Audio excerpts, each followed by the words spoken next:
തഷ്കുറൂൻ വലഅല്ലകും തഷ്കുറൂൻ, നന്ദി കാണിക്കുവാനും വേണ്ടിയിട്ട്. ഇതിനു വേണ്ടിയിട്ടാണ് അല്ലാഹു സുബ്ഹാനഹു വ തആല ആ നോമ്പ് വളരെ കൃത്യമായി കൊണ്ട് നിർബന്ധമാക്കിയിട്ടുള്ളത്. ഒരിക്കലും നമ്മെ പ്രയാസപ്പെടുത്തുക എന്ന ഉദ്ദേശം അള്ളാഹുവിനില്ല. നമുക്ക് എളുപ്പമുണ്ടാക്കലാണ് അല്ലാഹു സുബ്ഹാനഹു വ തആല ഉദ്ദേശിച്ചിട്ടുള്ളത്. നമുക്കറിയാം ആയത്തിൽ പറഞ്ഞിട്ടുള്ള ആ ആയത്തിൽ സന്മാർഗത്തെ കുറിച്ച് അല്ലാഹു സുബ്ഹാനഹു വ തആല പറഞ്ഞു. അല്ലാഹു സുബ്ഹാനഹു വ തആല നമുക്ക് നൽകിയിട്ടുള്ള മഹത്തായ അവന്റെ ഔദാര്യമായിട്ടുള്ള ഹിദായത്ത് എന്ന് പറയുന്ന ആ സൗഭാഗ്യം നമുക്ക് ലഭിച്ചിട്ടുണ്ട് എങ്കിൽ അത് തന്നെയാണ് മറ്റുള്ളവരിൽ നിന്ന് നമ്മെ വ്യത്യസ്തമാക്കുന്നത്, മറ്റുള്ള മതക്കാരിൽ നിന്ന് നമ്മെ വ്യത്യസ്തമാക്കുന്നത്. അല്ലാഹു സുബ്ഹാനഹു വ തആല നമുക്ക് ഹിദായത്ത് നൽകി.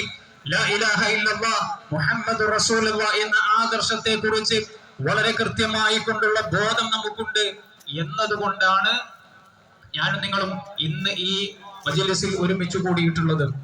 അതുകൊണ്ട് തന്നെ നാം പ്രാർത്ഥിക്കുന്ന നമ്മുടെ പ്രാർത്ഥനയിൽ അല്ലാഹുവിനെ പുറമെ ഏതെങ്കിലും ഒരു സൃഷ്ടികളോട് നാം തിരിച്ചു വിട്ടിട്ടുണ്ട് എങ്കിൽ, അബദ്ധം പറ്റിയിട്ടുണ്ട് എങ്കിൽ, നാം നിർവഹിച്ച നമസ്കാരങ്ങളും അതുപോലെ തന്നെ നാം എടുത്തിട്ടുള്ള നോമ്പും അതുപോലെ തന്നെ നാം നിർവഹിക്കുന്ന സുബഹയെല്ലാം അത് ബാത്തിലായി പോകുന്ന ഒരവസ്ഥയാണ്. അതുകൊണ്ട് ഈ വെറുതെയായിക്കൂടാ. നാം നിർവഹിച്ച നമസ്കാരങ്ങളും അതുപോലെ തന്നെ നാം നിർവഹിച്ച നോമ്പും അതുപോലെ തന്നെ നാം നൽകിയിട്ടുള്ള സ്വതക്ക ഇതെല്ലാം അല്ലാഹു സുബ്ഹാനഹു വ തആല നമ്മിൽ നിന്ന് സ്വീകരിക്കണം. അങ്ങനെ സ്വീകരിച്ച് അതിന് പ്രതിഫലം അല്ലാഹു സുബ്ഹാനഹു വ തആല മാത്രമാണ്. അതുകൊണ്ട് തന്നെയാണ് നാം അവനെ പാലിക്കുന്നത്.